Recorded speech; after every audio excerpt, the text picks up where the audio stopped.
밑에 장소 오른쪽이. 안녕하세요. 점심시간 됐습니다. 반갑습니다. 안녕하세요. 반갑습니다.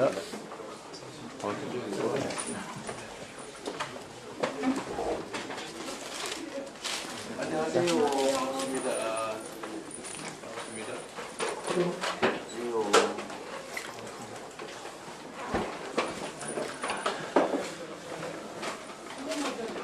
반갑습니다. 다 판교에 계신가요? 네, 이 근처에. 아, 여기 근처에서? 아, 정말 오랜만에 와보네. 네, 안녕하세요. 오늘 대한민국의 K 이니셔티브를 쓸 판교 왜 왔는지 다 아시겠죠? IT 개발자 직장인들과 간담회를 꼭 열기로 했습니다. 여기 당초는 당연히 IT 하면 떠오르는 판교입니다. 분당이죠. 자, 여기서 이제 성남입니다. 네, 성남. 죄송합니다. 네. 자, 이제 참석자 소개를 하면서 좀 더 우리 전에 우리 자유롭게 말 잘해보자라고 서로 좀 이렇게 온도를 나누고 있었거든요. 먼저 민주당에서 이재명 대선 후보 오셨습니다. 네, 먼저 반갑습니다. 저희가 이제 먼저 참석자분 소개 드리고 이제 민주당 참석자분들은 천천히 좀 소개를 드릴까 하는데요. 좌석표도 만들었습니다. 그냥 저희 언제 순서가 정해졌냐면요. 그냥 고스톱 순서로 정해졌거든요. 그래서 일단 우리 유태인님. 네, 안녕하십니까. 저는 리눅스 커널을 개발을 하고 있는 유태이라고 합니다. 네. 김보미님. 안녕하세요. 저는 카카오톡 관련 서비스 개발하고 있는 김보미입니다. 조성수님. 안녕하세요. 저는 클라우드 분야 오픈소스인 오픈스택 한국 커뮤니티에서 운영진을 활동하고 있는 조성수입니다. 조성수입니다. 그리고 김소연님. 네, 안녕하세요. 저는 마이스터고 졸업해서 AI 솔루션 회사에서 일하고 있는 김소연이라고 합니다. 오늘 처음 뵙진 않겠죠? 김승환 경기도장님. 네, 안녕하세요. 반갑습니다. 네. 그리고 우리 김병우 의원님. 네, 김병우입니다. 네. 그리고 저쪽 끝에 앉아 계신 분은 조희준님. 네, 안녕하세요. GBG 판교 운영진 조희주입니다. 지금 BTS 앱 개발하고 있습니다. 네. 그리고 조영규님. 안녕하세요. 저는 주식회사 스타실 운영 중이고 스타트업들하고 같이 비즈니스 디벨롭하고 있는 개발자입니다. 그리고 권우현님. 네, 저는 좀 특이하긴 한데 민주주의 관련된 플랫폼을 만들고 있는 협동조합에서 일하고 있는 개발자고요. 빠띠에서 왔습니다. 또 시민들이 모여서 사회 문제를 해결하는 시민개발자 커뮤니티인 코드포 코리아에서 운영하고 있는 오너의 개발자입니다. 네. 그리고 이윤선님. 네, 저는 체육부터 회사까지 올인원 HR 플랫폼 서비스를 하고 있는 플렉스팀에서 일하고 있는 이윤성이라고 합니다. 반갑습니다. 네. 그리고 우리 박정환님. 안녕하세요. 저는 인공지능 오픈소스 프레임워크인 파이토치 한국 사용자분 운영하고 있는 박정환이라고 합니다. 네, 저는 사회 맡았는데 이제 인사드립니다. 강효정입니다. 대변인입니다. 네. 그리고 옆에 우리 이광재 지역위원장님. 네, 성남 오신 거 환영합니다. 네. 그리고 우리 김혜성 최익실장님. 반갑습니다. 자, 저는 사실 여기까지만 얘기를 준비했으니까요. 다른 분들이 좀 편하게 하고 싶은 말들이 마음속에 다 있다고 합니다. 편하게 말씀을 주시면 어떨까. 그 전에 우리 후보님 모두 발언 잠깐. 뭐 그런 거 하기도 있었어요? 네, 또 상담에 보셨으니까.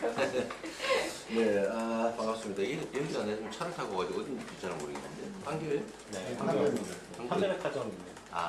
네. 저는 지금 성남에 살다가 인천으로 이사 갔다가 정말 오랜만에 성남 판교에 보니까 색다릅니다. 네, 여러분들 만나뵈니까 정말 반갑고요. 다 IT 개발자 분들이신가 봐요. 개발자인데 되게 다 피용자 입장에 있는 분들. 다 그런 거예요? 피고용자. 그러시군요. 이거 점심시간이고. 어쨌든 IT 판교는 사실은 좀 특별한 곳이죠. 성남시도 그렇지만 성남시 안에서 판교는 정말 특별한 곳인데 여기는 뭐 게임 산업 주체들도 많고 연구 개발자들도 많고 IT 산업 종사자들이 진짜 많죠. 근데 그 화려함 속에 그 밤에 불을 못 끄고 밤새도록 일하는 사람들이 꽤 있다고 네, 그 얘기를 많이 들었습니다. 등대처럼. 네. 그거 가지고 무슨 말을 만들었던데, 그죠? 네. 여러분들 오늘 말씀도 좀 듣고요. 이게 여러 명이 있는 것 같습니다. 이게 AI 또는 뭐 IT 첨단 산업들이 발전을 하면 생산성은 아주 크게 개선이 되는데 그 결과들을 과연 모든 구성원들이 함께 나누는지 그에 대한 걱정들이 많은 것 같아요. 저는 그 산업 자체의 발전, 기술 발전도 매우 중요하고 뭐 결코 뒤처져서는 안 되죠. 또 한편으로는 그 결과, 그 혜택을 모두가 함께 누리는 그런 세상이 되어야 된다고 생각도 좀 합니다. 폭을 좁혀서 보면 그 개발자, 그 속의 구성원들도 그 결과를 함께 나누는 그런 세상이었으면 좋겠습니다. 다만 그게 쉽지가 않죠. 거기에는 이제 역시 정부의 역할이 좀 필요하지 않을까 싶습니다. 정부가 하는 일은 그냥 조정이죠. 조정, 지원. 그런 역할인데, 일단은 지원이 중요하겠고, 지원 속에서도 그 이해관계자들, 관련자들의 이해를 정확하게 잘 조정하는. 또 그걸 통해서 끊임없이 재생하고, 재생산되고, 또 지속적으로 발전하는 그 길을 찾아야 될 것 같은데, 여러분들 말씀도 많이 듣고 싶습니다. 특히 IT 개발자, 투용자들, 노동자들의 노동 환경과 관련해서 참 논쟁이 많아요. 매우 힘들기도 하고, 이게 입장이 너무 많이 갈리는 것 같습니다. 노동 시간의 문제도 그렇고, 노동 강도의 문제도 그렇고, 적정한 보수가 과연 주어지는지에 관한 문제도 그렇고, 그 결과물도 결국 어떻게 나눌 것인가도 사실 좀 근본적인 질문이 있는 것 같습니다. 오픈소스 관련된 연구자들이 있는 것 같아요. 빠띠? 네. 빠띠. 그러니까 IT 또는 앞으로 인공지능이 어떻게 사회에 기여할 것인가. 거기에 주로 관심 갖는 분들이신 것 같아요. 저도 뭐 이 분야는 잘 아는 사람은 아니니까, 전문가는 아니니까, 여러분들 말씀을 좀 오늘 한번 들어보고, 우리가 기회가 되면 어떤 부분에 정책적으로 집중해야 될지도 의견을 많이 주시면 좋겠습니다. 갑자기 우리가 일정을 만들었는데, 맨날 이런 걸 빼오는 건 아니죠, 전심. 네. 점심시간 맞춰서. 같이 점심을 먹는 그런 즐거움도 함께 나누도록 하겠습니다. 반갑습니다. 혹시 좀 편하게, 지금은 아직은 공개 자리긴 한데요. 뭐 편하게 말씀하시죠. 네, 해주실 수 있는 말씀 있으시면. 네. 다들 마음의 준비를 좀 하실 시간이 필요하실 네. 텐데. 편하게 해도 네, 돼요. 사실 이렇게 개발자들이랑 어떤 이렇게 자리를 만드시는 경우를 저는 사실 잘 못 봤거든요. 예. 그래서 사실은 오늘 자리가 되게 좀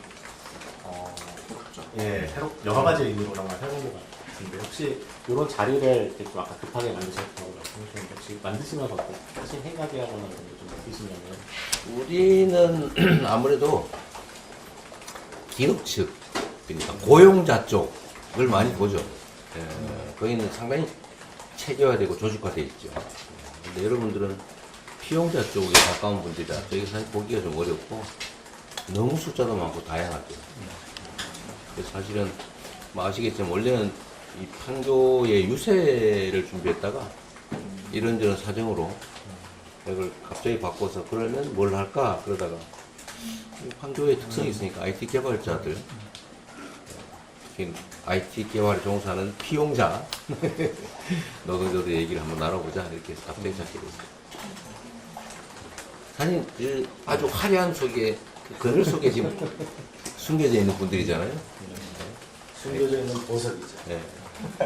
보석이 되기도 하고 가끔씩은 좀 쓰러지기도 하고. 부모님, 근데 아까 저희가 어디까지 공개해도 될까요? 라고 여쭤봤더니 성함과 연령 정도 회사는 오픈이 안 됐으면 좋겠다 얘기하시는 거 보니까 좀 비공개로 편하게 얘기를 아니 할까요? 뭐 공개적으로 하실 말씀 있는 분들 네, 하세요. 공개적으로 먼저 해주시면 돼요. 네. 그런 사람이 있을 수 있을 것 같아요. 네. 이 전국에 생방송되고 있어요. 맞아요. 생방송인가요? 저는 생방송중입니다. 네. 저희 회사도 오픈했으면 좋겠습니다. 아, 사실 어. 저는 아, 창업자거든요. 수십만 명이 보고 있을 거예요.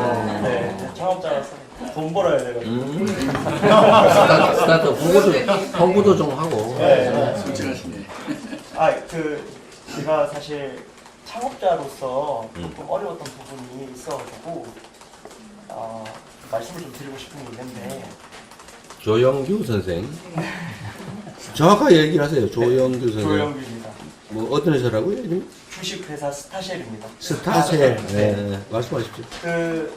이제 한국에서는 아마 다들 개발자분들도 공감하시겠지만 이 개발자가 어떤 문제 해결사라든지 뭐 기획을 한다거나 프로젝트를 이끌 수 있는 사람으로 보여지지는 좀 않는 것 같습니다.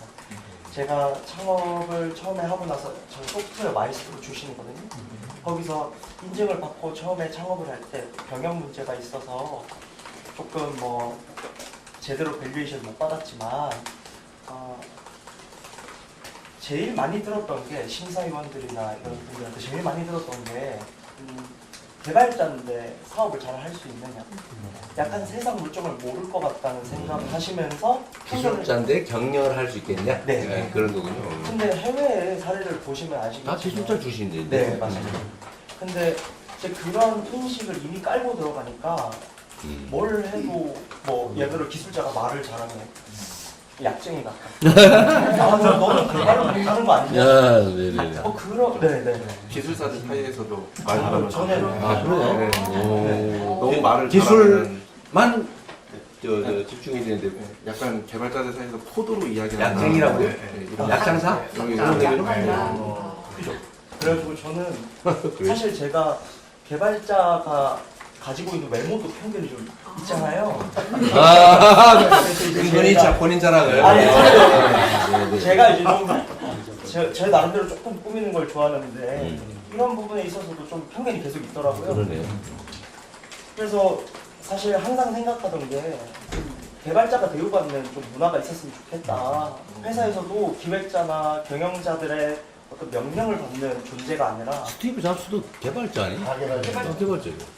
좀 약간의 문제 해결사로 좀 포지셔닝이 됐으면 좋겠다고 생각을 했습니다. 근데 정부가 그런 부분을 도와줄 수는 없을 거라고 생각했는데 어제 문득 개발자 전용 창업 펀드 같은 게 있으면 좀 어떨까. 좋은 아이디어네요. 개발자들이 창업을 해서 잘 될 수 있다는 걸 마치 대한민국의 개발자들이 창업 역량이 있다는 걸 정부가 인정하고 투자하는 좀 모양을 좀 보여줬으면 좋겠다는 생각이 좀 들었어요. 그래서 혹시 이런 부분들에 대해서 다른 분들은 어떻게 생각하는지 후보님께서 어떻게 생각하는지 궁금합니다. 실질적으로 불이익을 입었어요? 아니 입을 거라는 그것도 선입견 아니에요? 저희가 그 스타트업하고 같이 일을 하는데 대부분의 스타트업들이 개발자 위주의 그런 스타트업들이 거의 없고 사실 뭐 기술 스타트업 중에는 아마 있을 수도 있을 것 같습니다. 저희 회사에 의뢰하는 고객들의 특성일 수도 있는데 많은 정부 지원 사업들은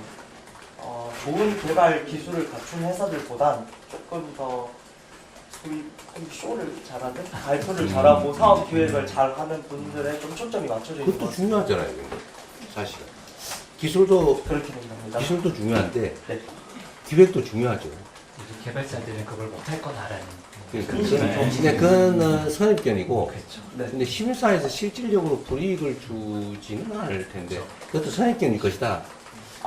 근데 말씀하신 게 저는 약간 이렇게 이해가 되는데 일단 지금 요즘에 어떤 뭐 AI나 이런 쪽도 보면은 사실은 이게 앞에서 어떤 어플리케이션, 그러니까 사용자들이 쓰는 어떤 앱이라거나 웹사이트 서비스를 만드는 것도 있지만 사실은 밑에서는 이제 뭐 오픈스테이크라고 되게 묵묵하게 이제 그 기반이 되는 어떤 오픈소스들이나 아니면 그런 기술들을 개발하는 것들이 있고 대부분 이런 조직들은 테이블 링스 커널 같은 걸 개발하시지만 되게 이게 밖에 잘 드러나지는 않습니다. 그리고 이런 기술들 같은 경우에는 되게 전문적인 분야이기 때문에 이 분야에 대한 어떤 기술 가치라거나 이런 것들을 알아봐주는 사람도 사실은 전문가여야 되거든요. 맞아요. 근데 대부분의 이제 말씀하셨던 그런 심사위원들이 심사위원들은 대부분 이제 이런 고객과의 비즈니스 마케팅 같은 것들을 많이 보고 그런 기술만 가진 걸 못 보다 보니까 근데 사실 이게 시간이 갈수록 요 이제 기반이 되는 기술들을 가지고 있느냐와 가지고 있지 않느냐를 가지고 기술 격차들이 세계적으로 점점 벌어지고 있다 보니까 그런 부분들에서 아마 말씀하신 내용들이 조금 더 의미가 있을 수 있지 않을까. 그건 저희도 한번 고려를 한번 해볼게요. 근데 옛날에 우리 싸이월드라고 하는 게 있잖아요. 사실 그것도 아주 획기적인 아이디어에다가 사실은 지금 페이스북 거의 그 비슷했는데 결국 기획력 때문에 밀린 거 아닌가요? 그렇게 보일 수도 있습니다. 그러니까 근데 이제 기획력이나 아니면 홍보 능력이나 사실 시장을 개척하는 것도 중요한 일 중에 하나긴 하죠. 기술이 뛰어나지만 그것도 그걸 잘 포장하고 시장을 개척하고 또 사람들을 설득하고 이것도 매우 중요할 것 같아요. 억울하긴 할 텐데. 아니 저는 이제 그 말씀하신 것처럼 해외에는 예를 들어 뭐 기술 스타트업들이 굉장히 많잖아요. 그리고 그런 기술 스타트업들 중에는 애초에 그런 뭔가 포장이 중요한 게 아니라 그 자체가 중요한 것도 많아요. 그렇죠. 지금 이제 파이토치 같은 경우나 오픈스택도 그렇지만 그런 늘 베이스가 되는 기술을 컨설팅하는 회사라든지 그런 것들도 많지 않습니까? 이제 그런 모델들은 실질적으로 한국의 지금 창업 지원들은 그런 걸 심사할 수 있는 상황이 조금 안 돼. 그렇죠. 근데 우리 생각으로는 이제 그 창업 지원, 스타트업 지원을 대규모로 좀 늘릴 생각이거든요. 이게 지금은 너무 기회의 폭이 작으니까 막 그중에 막 골라서 하다 보니까 이런 배제되는, 소외되는 생각을 가질 것 같은데 그런 억울한 생각이 안 들어요. 억울하지 만들고. 아니 실제로 그럴 수 있어요. 아, 내가 가진 기술은 훌륭한데 일리 있는 지적인 것 같아요. 근데 사실은 심사에서 선발하는 쪽은 어떤 기술의 내용은 사실 전문가가 아니니까. 근데 결국 이게 얼마나 시장에 각광을 받을 수 있을까? 얼마나 성장할 수 있을까? 살아남을 수 있을까? 그건 결국 기획으로 증명할 수밖에 없으니까 그런 경향이 생길 수도 있을 것 같아요. 근데 보면 요즘에 이제 왜냐면 또 다른 얘기. 네네. 박정환 얘기 아예 네. AI 쪽에 관련된 이런 다른 분 얘기도 한번 해보세요. 예. 요즘 거 하고. 다른 분들이 공개적으로 하고 싶은 얘기 하십시오. 들어보면 어떨까 그래. 싶어서요. 네네. 창업 관련해서 하나만 네. 제가 좀 보태고 싶은 지점을 누군지 말씀하시고 하시면 또 네, 그 저는 사실 협동조합 권호연 선생. 네, 협동조합이 운영하고 있거든요. 그래서 그 피고용인이었다가 이제 고용이 되면 이제 구조를 만들어내는 건데 이렇게 된 이유는 사실 저희가 다루고 있는 영역이 민주주의라는 영역을 다루고 있기 때문에 일반 투자 영역에서 이제 받아들일 수 없는 영역들이 좀 있는 것 같아요. 마띠 대표.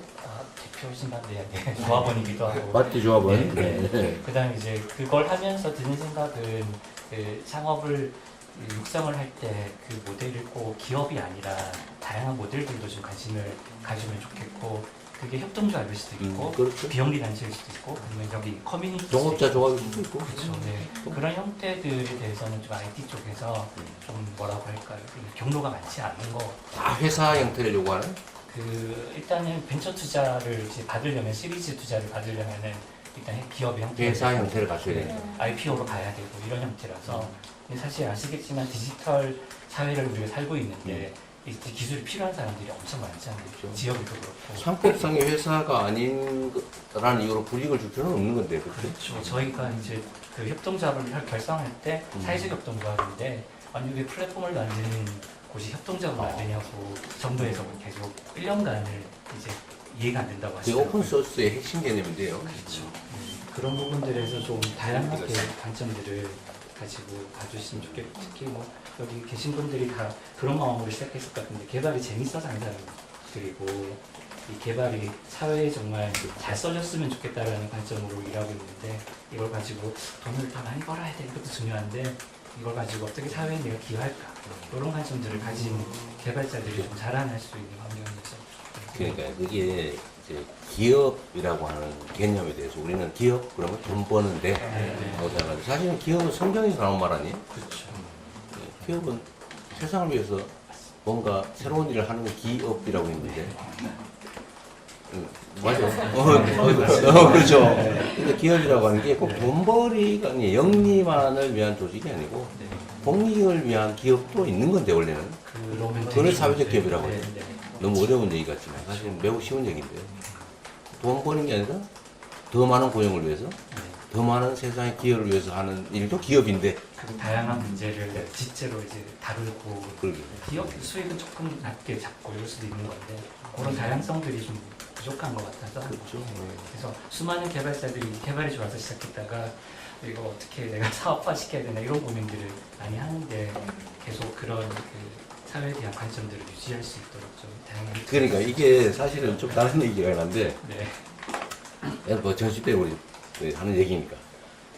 우리는 기업이라고 하면 돈을 버는 자본주의적 사고를 하지 않으면 마치 이 빨갱이 빚을 물려야 불순환 그런 경향이 있어요. 그런데 사회적 기업 그러니까 사회주의? 이런 생각을 하는 진짜 무식한 건데 이 사회적 기업 기본법을 내가 알기로는 이명박 대통령 때 입법한 겁니다. 이게 아마 놀리는 분 많을 거예요. 이명박 빨갱인가? 이럴 일은 없잖아 지금. 그래서 이게 사회적 기업이라고 하는, 그러니까 기업의 원래 본질적 기능 중에 하나가 공익성도 있다. 요새는 뭐라 그래? 그 사회공헌 ESG 활동이 이제 그 중요한 기업의 한 부분이 되어가는데 원래 당연한 거를 이제 겨우 우리는 새롭게 하는 것처럼 느끼지만 사실은 아니죠. 그 기업의 본질적 활동이 공익을 목표로 할 수도 있는 거죠. 근데 그걸 사회적 기업이라고 하는데 그걸 이명박 대통령 때 만들었다는 사실을 우리가 한번 기억을 해야 됩니다. 요새는 사회적 그러면 사회주의? 말갱이? 이런 무식한 생각을 하는 사람들이 가끔 선동이지 사실은. 그러니까 이 사회를 너무 모두를 위한 이게 너무 당연한 것들인데 이렇게 얘기하면 그럼 아니 자본주의를 부정하나? 이런 생각을 선동하는 사람들이 좀 있어요. 진짜 중요한 일을 하시는 거예요. 특히 그런 일을 하고 싶어하는 젊은 개발자들, 보통 나이 든 개발자들이 많이 있는 것 같아서 원래 그건 뭐지? 챗GPT 만든 거기도 오픈 AI 그것도 오픈 AI를 시작했다는 거잖아요.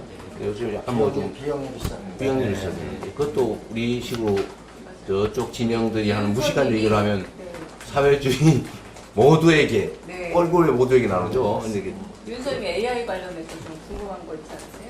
네, 정책 관련. 잠깐만 이거 얘기 좀 해야 돼. 네. 이게 왜냐하면 우리 사회의 정말 중요한 한 지점인데 논쟁의 지점인데 너무 극단적이에요.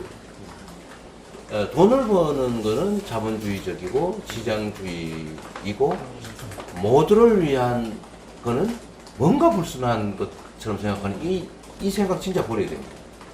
그렇지 않거든요. 양면이 다 존재하는 거죠. 기업 활동에 공익기여도 있는 거고 영리 추구도 있는 거고 고용 증대도 있는 거고. 근데 여기는 파티 같은 데는 그 측면을 중시하는 거잖아요. 사회적 기업.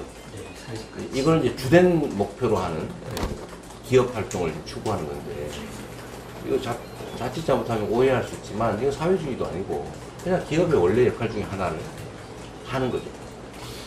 그리고 특히 앞으로는 이 정말 인공지능, IT 첨단 기술로 생산성이 엄청나게 높아지면 사실 사람들의 노동이나 이런 것보다는 이 기술로 엄청난 부분을 커버하게 됐잖아요. 그럼 이걸 독점하게 되면 사실 사회가 극단적으로 양극화될 수 있어요. 근데 이 문제를 해결하자는 거잖아요. 모두가 나누자. 너무 길어질 것 같아서 죄송하지만 그 며칠 전에 그 작가들하고 미팅하셨는데 작가분들도 저작권 고민하시잖아요. 네. 그럴 때 예를 들면 여기 계신 전문 개발자분의 작가들하고 같이 작가들이 저작권을 보호하는 협동조합을 만들었다. 그러면은 국가에서 좀 지원도 해주시고 이럴 수 있는 거. 그럽시다. 그 연구를 나중에 같이 좀 해보고요. 저는 이 부분에 관심이 좀 많은 사람이라서 말이 많았는데 미안합니다. 너 다른 사람 같아요? 아까 네. 일단 방금 나왔던 AI 주제 관련해서 AI를 활용할 수 있는 약간 얘는 돈이 많이 들어가기 때문에 큰 기업들과 작은 기업들 사이에 격차가 발생할 수가 있거든요. 예. 그래서 예산을 집행을 하실 때 그런 부분에 대한 좀 세심한 고려가 있었으면 좋겠다는 걸 서두로 깔아두고요. 그리고 저는 최근에 저희 팀에서, 그러니까 저희 팀은 HR 플랫폼을 만드는 회사다 보니 아무래도 노동 시간 그리고 노동의 질 이런 부분에 대해서 관심이 많이 있는데 그런 의미에서 이거 최근에 노동절 전날에 웹 노동 공약 하신 것도 페이스북에 재미있게 읽었고요. 특히 그 중에서 사용자가 노동자의 실노동 시간을 측정하고 기록할 수 있도록 의무화했다라는 점이 굉장히 인상 깊고 아까 저희 개발자들의 어떤 워라벨 밤늦게 불이 밝혀져 있는 그 부분에 대해서 얘기하셨지만 그런 부분에 대한 확실히 데이터화가 되면 좀 더 나아지는 부분이 있을 거라고 생각을 하고 그리고 또 그런 것들을 노동시간뿐만이 아니라 어떤 정확한 기록에 근거한 성과 관리 그리고 그거에 이어지는 정당한 보상 체계까지 보다 좀 더 객관적인 데이터를 기반으로 이루어진다면 좀 더 공정한 환경에서 우리가 노동을 할 수 있고 그리고 회사와 노사 간에도 어떤 좀 더 신뢰가 형성이 되는 그런 세상이 좀 만들어지지 않을까라는 기대를 갖고 있습니다. 네, 그게 그래서 저희 플렉스팀이 지향하는 바의 꿈꾸는 세상이기도 하고요. 네, 그런 측면에서 한 가지 제안을 드려보고 싶은 게 있는데요. 저희가 그런 어떤 일정 규모 이상의 기업들은 재무 정보에 대해서는 다트에다가 공시를 하게 되어 있잖아요. 근데 사실 그 기업이 어떤 문화를 가지고 있고 어떤 노동 환경을 가지고 있는지를 나타낼 수 있는 지표는 아무데도 없어요. 근데 후보님께서도 지금은 희미한 개미이시지만 주식시장의 선진화를 이룰 때 그 재무 정보뿐만이 아니라 사실은 그 기업이 얼마나 지속 가능한가를 보려면 거기서 일하고 있는 노동 환경, 근무 환경에 대해서도 좀 더 관심이 선진화가 되어야 한다고 생각을 하거든요. 그래서 그런 측면에서 약간 고용노동부 안에 그 인사 기준원 이런 기관을 좀 두고 그 재무 정보처럼 인사 정보에 대해서도 좀 더 고시를 할 수 있는 그런 제도가 갖춰지면 좋겠다라는 생각을 하고 있습니다.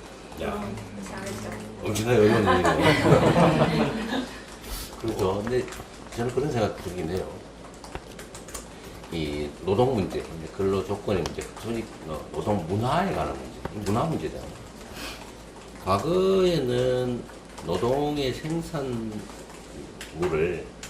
물질적으로 측정할 수 있었어요. 예를 들어 하루에 몇 개 생산했나? 불량률은 몇 %인가? 이 측정이 가능했는데 요즘은 노동의 질이 바뀌었잖아요. 양적인 측량이 불가능해요. 어떤 연구 결과를 만들어내나. 여러분들 특별히 연구 해봐라. 솔직히 마음먹고 속으로 아이고 시간 때워야지 이러면 아무런 결과물을 안 만들어내죠. 노동 시간은 정말 내 밤새도록 일해줄게. 새벽 4시까지 뭐 근무해주지 뭐. 그러면서 막 딴 생각하고 있으면 그 뭔 의미가 있어요. 근데 정말 집중해가지고 정말 내 가진 영향을 다 쏟아부어가지고 뭐 결과물을 만들면 전혀 다른 결과를 만들 수 있잖아요. 근데 이거는 객관적 측정이 불가능해요. 근데 지금 저는 그런 생각이 들던데 이렇게 막 물리적으로 압박하고 강요하고 자발성에 기초하지 않고 억압을 해가지고 진짜 앞으로 이런 첨단 과학 시대에 훌륭한 성과를 만들어낼 수 있을까? 자발성 있잖아요. 막 일하고 싶고 이런 게 있잖아요. 그래서 예를 들면 정말로 잘 나가는 회사들은 사내 환경도 정말 잘 만들고요. 그럼 나가서 뭐 어디 잠자고 싶으면 잠자라. 뭐 게임하고 싶으면 게임해라. 이렇게 허용을 해주잖아. 쉬고 싶으면 쉬어라. 그게 진짜 글로벌 경쟁력을 가지게 되지 않을까. 저 그런 생각이 들더라고요. 진정한 자발성, 창의성, 헌신성 이런 것들을 자극을 해야지. 일해. 막 시간 체크해. 너 하루에 몇 시간 했어? 막 이러면 그거 되겠더라고요. 근데 이건 결국은 그 노동 문화에 관한 건데 이것도 새로운 세계에서 좀 바꿔야 될 것 같아요. 진짜 우리가 세계를 석권하는, 세계를 선도하는 진짜 뭔가 창의적 결과를 만들어내려면 이런 억압적 노동 문화도 좀 바꿔야 되지 않을까? 하루에 몇 미터 청소했니? 뭐 이런 건 가능한데 그걸 연구해서 뭘 만들어냈어? 이거 어떻게 측정하냐고요? 속으로 마음먹고 회사에 충성심이 없어서 시간 때우지 뭐 이런 생각하면 결과가 나오겠냐고요. 그래서 그런 생각이 좀 들긴 해요. 좀 노동 문화를 진짜 바꿔야 됩니다. 엔비디아 같은 데는 좋은 사례인 것 같은데 엔비디아는 되게 노동 강도가 높다고 알려져 있는데 사실은 직원들이 이제 주식 보상을 받으니까 결국에는 기업의 성장이 나의 어떤 그렇죠. 자기 그런 거라면. 그런 것과 이제 연동이 되다 보니까 더 열심히 일하고 말씀하신 어떤 자발성이라는 그런 것들이 좀 갖춰지는 그런 게 되는 것 같아서 그런 부분들에서 좀 최근에도 삼성전자나 아니면 뭐 이제 한익셀 쪽에서도 이제 그런 문화들을 비교하는 거 그런 얘기들이 많이 나왔던 것 같은데 그 직원 일하는 직원들의 성장의 결과를 같이 나누게 네, 한다. 맞습니다. 그런 것들이 정말 중요하지 그런 인센티브를 좀 정책적으로 주시는 게 그건 사실 정책적이보다는 네. 회사 성장의 기본 전략 아닌가요? 그런 거 없이 어떻게 구성원들의 자발성이나 창의성이나 충성심을 요구하죠? 근데 그 약간 저는 제가 회사를 하니까 아, 회사 하시니까. 저희도 이렇게 좀 자유롭게 하고 싶은데 네. 정부의 뭐 예전에 이제 내일체육이라든지 뭐 여러 가지 지원 사업들과 근로기준법과 이런 걸 준수하다 보면 좀 평범해지게 돼요. 그게 약간 뭐 사실 언제나 나갔다가 막 들어와도 된다 이런 것들이 IT에서는 뭐 그렇게 할 수 있을 것 같지만 뭐 몇 시 이후에는 얼마를 더 줘야 되고 이런 것들이 명시가 되어 있잖아요. 그러면은 이제 그런 법들에 의해서 사실 실제로는 그렇게 할 수 없어요. 그 지금 법들이 전부 과거에 이런 공장에서 노동하던 거를 위주로 만들어진 것 같은 느낌? 혹시 다른 분들은 어떻게 생각하세요? 사실 개발자 특성이 우리가 뭐 9 to 6 항상 집중해서 할 수가 없잖아요. 언제든지 내가 잠깐 뭐 리프레시하러 나갈 때도 있는데 지금의 회사 문화는 9 to 6 이렇게 뭐 정해진 시간에 고용된 시간에 무조건 회사에 있어야 돼. 이렇게 되다 보니까 집중을 못하는 시간에는 얘도 어쨌든 회사에 있어야 되잖아요. 근데 그러다 보니까 이제 막 밤에 이제 갑자기 이제 삐를 오는 순간이 있잖아요.